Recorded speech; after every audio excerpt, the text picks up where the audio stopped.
If you are hunting trouble, lad, you found it. Hello there, ladies and gentlemen, and welcome to, or welcome back to, another episode of Haunted Gaming R. On this episode, I'll be reading in a word for word style a classic Metroid 2 creepypasta named Metroid 2 Secret Worlds. So, suspend your disbelief, grab your arm cannon, get on your bounty hunter ship, and set course for Metroid 2 Secret Worlds. A few months ago, I was busy preparing to move to a new house and I came across something from my past. I was going through my belongings and trying to figure out what to keep and what to discard when I found an old shoebox stuffed down in the back of my closet. Curious, I opened it up and found it was full of CDs. I flipped through them and realized that they were all backup files from over 10 years ago.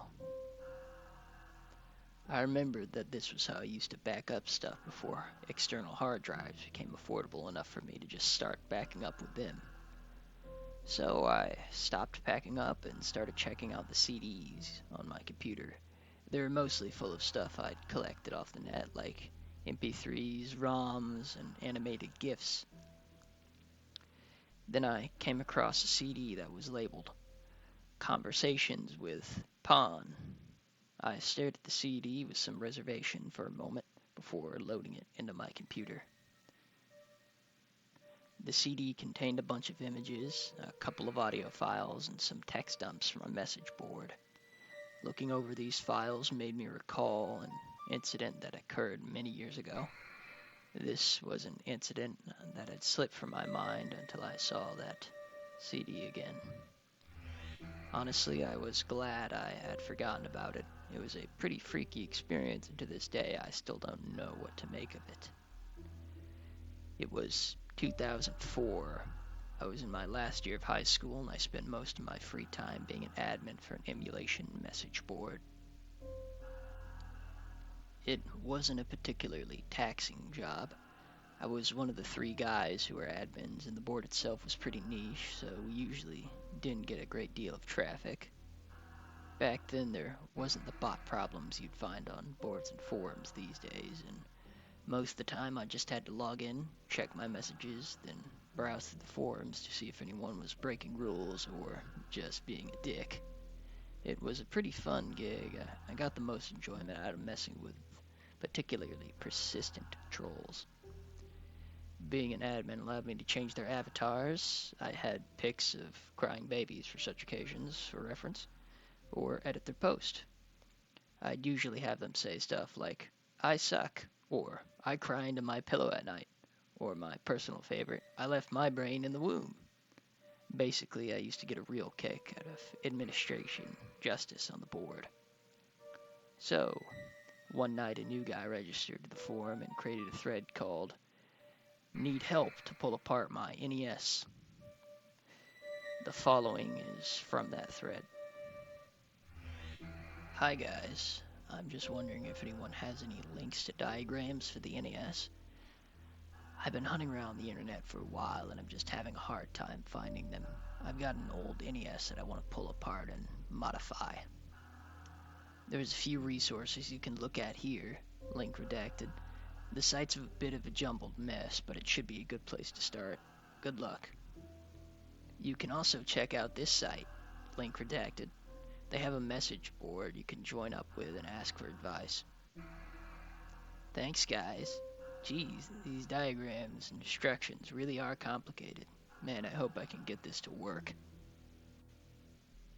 I was slightly mystified by his question and had some time to kill, so I thought I'd ask him. Hey, Pawn, I'm just curious, what kind of modifications are you looking to do to your NES? Hi, Persmerga.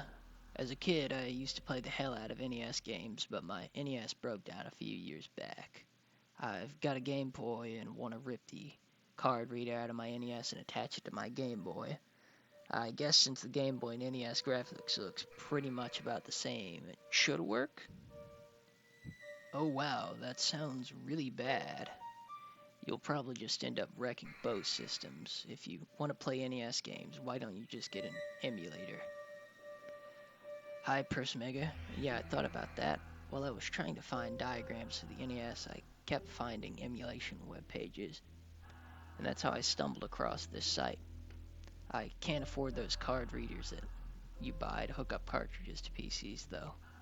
My next plan would be to make a card reader myself from my NES that I could hook up to my PC, maybe? That's not necessary. You could just download ROMs and you'll be good to go. Don't ask where to get ROMs, though. It's against the forum rules. Hi, Persmega. What are ROMs? I almost laughed at this. I explained to Palm what ROMs are and how they work, and he got really excited. Hi, Persmerga. Oh my god, are you telling me I can play NES games on my PC right now? I got the gist that he wasn't really very technically savvy, which was fair enough. We all had to start from somewhere after all. After explaining to him about ROMs and emulators, I didn't hear back from him for a few days. He then came back to the board and became a bit of a regular. He would mostly start threads in which he was asking questions about emulation problems he was having. A lot of people, however, just did not have time for him. They felt that he was just an annoying person who asked dumb questions. I remember one night he started a thread about how he couldn't get an emulator to read games he had downloaded. Then we had to explain to him what a zip file was and how it worked. One of the other admins was thinking of banning him. He didn't like the fact that Pon was just starting up new threads about stuff that had already been answered in earlier threads. I told him not to do that. I'd have a word with Pon. I don't know why I decided to step in. I sort of felt bad for the kid, I guess. I also felt a bit of a connection with him because he was one of the few people I'd run across who was also a big fan of the RPG Sokoden. So I told Pon to check through the board before posting any questions that might have already been asked and answered in other threads. And then I told him if he got really stuck to just private message me. It wasn't long before he started messaging me, and at first he would just ask me questions. A lot of questions. Fortunately, he seemed to be a quick enough study, and I didn't find myself having to explain things to him over and over again. So I wouldn't say he was stupid, per se, just a little bit green. Soon enough, he started asking me for some game recommendations, and this led to us talking about what games we were playing. It was from there that we started having correspondence over the next few months regularly. We would only really talk about games and movies, though. The only personal stuff I know about him is that he was 16 and lived in London. One night we were having a conversation about Metroid games. I just clocked Super Metroid for the millionth time and was thinking about dusting off the original Metroid and giving that a go. Hey, that reminds me, have you ever heard of the secret worlds in Metroid 2? It was a pretty well-known glitch, but basically how it works is, if you're falling down a long shaft in some places in the game, then press the select button repeatedly really fast, you can make wall tiles disappear, and if you go through the tunnel that is created, you'll end up outside the map, i.e. the secret worlds. You can then find rooms that are tile swaps of regular rooms, rooms that scroll repeatedly forever, and rooms that look like they've been randomly thrown together without any sort of substance. Apart from using it to secrets break, it's pretty pointless, and it's more of a novelty than anything else. Some people have started up a website devoted to the secret worlds, where they are obsessed with mapping the whole thing out, like explorers braving an uncharted territory or something. I've tried it out myself once in my Game Boy, and I got quickly frustrated though after I kept getting stuck in the walls when I tried to move between rooms. Oh yeah, I remember that glitch, and why do you ask? I just found out about it today, and I finally got it to work. It's kind of fun, actually. I didn't hear from Pond for a couple days after that. Then one night he just sent me a message. Hey, I'm still messing around with the Metroid 2 Secret World. I've been reading up on how to use the secret worlds to skip areas in the game. I'm still getting the hang of it, but it's really trippy in here. But it's really hard to describe in general. I taught Pan how to take snapshots and upload them so he could show me the stuff he was finding. A few days later, I got another message. Hi, Persmega. God, you're not going to believe it. The game just scared the crap out of me. I was messing around in the secret world and all of a sudden I went into a room. The music changed and started playing like I had to fight a Metroid, and the next thing I knew, this garbled mess of graphics was flying at me. Absolutely freaked the hell out of me. Well, at least as you can see, I figured out how to take screenshots now, and I'll let you know if I see anything else. I'm loving this hidden world stuff. Pawn. Oh yeah, I forgot you can run into glitched out monsters in the secret world. Don't worry too much about them, man. Like the rooms, they're just graphically all messed up, but they still behave how they would in the normal game. After that, I didn't hear from him for about a week. Then one night I was on the message board and got the following message. Persmerga, something weird is going on. I found a new area tonight. It's a room which is made up of bits and pieces of save points. I found a room like this before, but this one is different. None of the saves work, which is weird because they usually do in the secret world levels. And usually when you stand on these save points, they're just weird symbols with a text press start to save should be. But these saves are different. When I stand on them, random words appear instead. I'm uploading the photos now and I'll send the links in a moment. Pon sent me the links and I looked over the images he had uploaded. The glitched save points read the following in order. Dare, legacy, my, stop, you, stealing, now. I knew straight away that this was not a glitch and seemed too intentional to be one. Look, man, I've never heard anyone mention anything like what you're describing. To me, it sounds like that ROM image you're using has been hacked or modified in some way. I asked him where he had gotten the ROM from and he gave me the address. When I checked it out, the page wasn't there anymore, which really wasn't surprising because back then ROM websites were frequently popping up and being taken down almost immediately afterwards. Is there any chance it could damage my computer? I wouldn't think so. I've never heard of a hacked ROM doing any malicious damage before. Just to be on the safe side, though, you should make sure to have at least the latest antivirus software and do a scan. Okay, cool. I'm gonna keep playing around with it then. I'll let you know if I find any more surprises. Catch you later. Just before I was about to go to bed, I looked at the pictures again, and it had occurred to me that the words might form a sentence. I wrote the words down on a piece of paper and started trying out combinations, and eventually I came up with, "How dare you stop stealing my legacy?" I thought it was a rather strange sentence. I couldn't figure out why anyone would bother hacking that message into the game, and I didn't even understand what it meant. A few days later, I got another message from Pon. Persmerga, check this out. I turned on Metroid 2 tonight, and after pressing start to load up to my game, something happened. Usually goes straight to where you last saved, but this time it just stayed on the title screen. The sound became really distorted, and I thought it had frozen. I was just about to reset the game when the screen changed and this message popped up. Last chance to stop.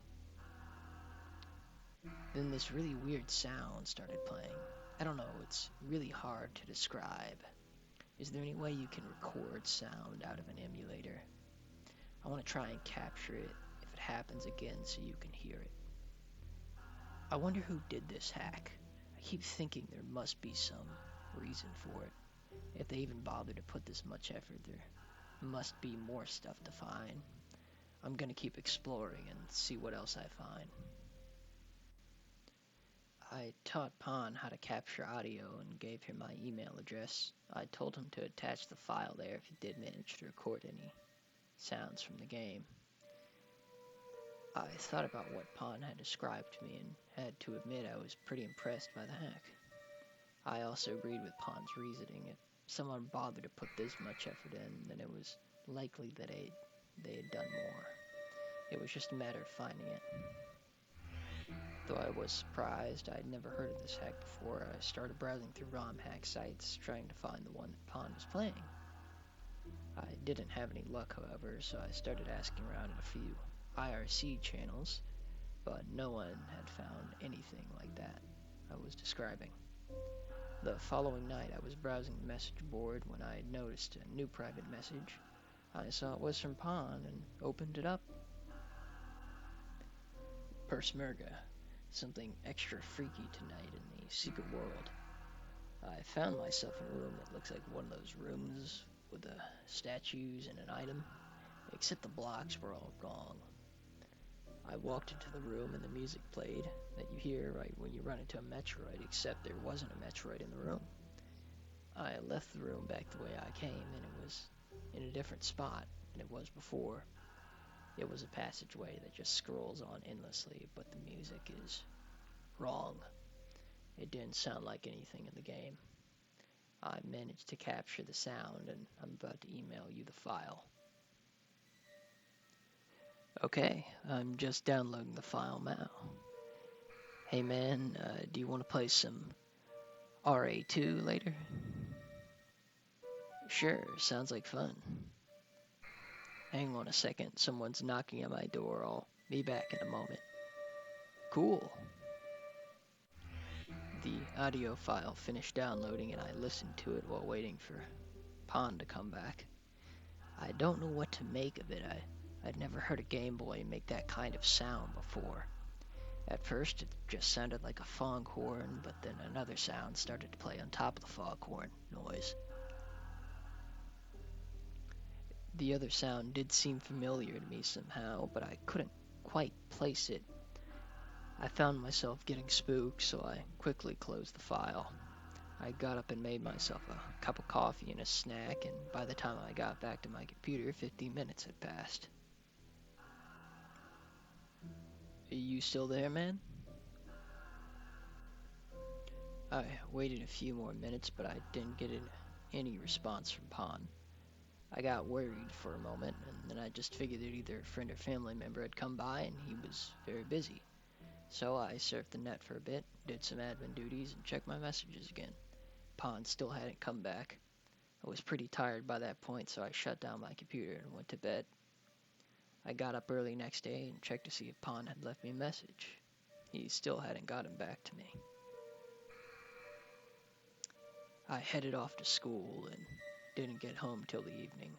After I grabbed a bite to eat, I sat in front of the computer and checked my email and private messages, and there was still nothing from Pon. I left a few more messages and waited for his response. Over the next few days, he still didn't get to me, and I really started to freak out. I skipped school for a few days and stuck pretty close to my computer. One afternoon, after performing some minor admin duties, I re-listened to that sound Pon had sent me. I still couldn't make out what it was, so I started playing around with it in a sound recorder. I sped it up a few times and realized that the foghorn sound might be the music that plays right before you fight the Metroid Queen. As I continued to speed up the sound file, I realized what the other sound was. Someone talking over the music. I had to speed up sound over 10 times over to get it to sound like it was playing at the right speed. Once I had done that, I tried to make out what the voice was saying. I had to listen to it carefully a few times before I got it. The first part was an introduction. It was someone saying, "I am," and after that it was presumably their name. I couldn't catch what it was, though. It clearly wasn't an English name. And the second part of the sentence was clear enough, though. "Knock, knock. I am here." Needless to say, I was quite unnerved at that point. I hit the internet again, trying to find out anything I could about that version of Metroid 2 that Pon had been playing. I emailed people at the Secret Worlds website, I posted messages on numerous emulation websites, and I'd spoke to people at various IRC channels. Most people, though, thought I was joking. The rest thought I was crazy. It seemed no one knew what the hell I was talking about. And then one night, I got a private message. "Look up Gunpei Yoko." I was a bit startled. When I had been going around asking questions about Metroid 2, I hadn't even been using Persmega as my username, nor had I mentioned what message board I was from. I replied back to the message wanting to know who was messaging me and how they had found me, but the user never got back to me. After that night, I kept my eye on the logs of user activities to see if he came back to the site, but he never did. And then I took up the message's advice and looked up the name Gunpei Yoko. It didn't take me long to find out who he was. It turns out he was hugely influential at Nintendo. Some of the games he worked on included the original Donkey Kong, Mario Bros., Kid Icarus, Metroid, and Metroid 2. But what he is best known for, and arguably his greatest creation, the Game Boy. It's often described as his legacy. I kept reading the article in fascination when I got to the section about his life after leaving Nintendo. Not long after he left Nintendo, he started his own company. Gunpei Yoko died in a car accident. I glanced at the date of his death and it gave me a shock. It was October 4th, 1997. The same day I'd gotten that last message from Pon. I listened to the sped up version of the audio Pon had sent me, and that's when I knew that first part of the message was, "I am Gunpei Yoko." After this realization, I went through a period in which, for about a year, I was flat out refusing to answer the door unless the person identified themselves. Over the next few months, I scourned the internet for any news stories concerning a missing teenager in London. There were several stories that would pop up, but the details were so vague that any one of them or none of them could have been Pon. There was one story that did catch my attention, however. It was about a missing teenager who had been last seen at home. His mother had left her work, and she said that he had been on the computer in the lounge room before she left. When she returned several hours after, the lounge room was completely empty, but the computer and various other electrical appliances were still turned on. At first, she thought he might have been in another part of the house, but when she checked, she found it was all empty. She then tried to call his mobile phone and discovered that his phone and wallet were both next to the computer. It was at this point that she called the police. They investigated and found no sign of disturbance in the house, and nothing was missing, except for the teenager, who had vanished without a trace. I looked for more information online, but couldn't find anything else about the story. I thought about getting in contact with the police in London, but a few things stopped me. There was no way I could think to word my story without sounding like a crazy person. Even if I could figure out how to word it properly, and this missing teen did happen to be Pon, there was no information I could give them that they wouldn't be able to get off his computer, and likely already have gotten off his computer. And if this wasn't Pon, that I would be wasting their time and possibly end up in some sort of legal trouble for, quote-unquote, hindering a police investigation. I went back through my conversations with Pon to see if there were any clues to his real identity that I hadn't noticed before, but there was nothing there. There was no information that I didn't already know about him. It was then that I realized that I just assumed it was a he in the first place. But there was nothing in our conversations to dismiss the possibility that Pawn had been a female. The possibility that Pawn had been a female instantly making the task of finding Pawn twice as hard. In the end, I had given up and just didn't know what I could possibly do. I took screenshots of all of my conversations with Pawn, copied the pics and the sound files he had emailed me, and burnt them onto a CD just in case I ever needed them again. Not long after that, I finished high school and started working. Within a month, I had stopped being an admin as I had lacked free time for it. I still stuck around the board for a few more months, but by then I no longer had any other free time to post regularly. Over the following years, I got busy with life, and everything that happened with Pond drifted further and further from my mind. I decided to write this all down and put it online in the hopes after all these years that someone might know about what happened to Pond and what version of Metroid 2 he found. As I said in the beginning, I honestly don't know what to make of this. Is there any copy of Metroid 2 floating around the internet that's haunted by the ghost of Gunpei Yoko?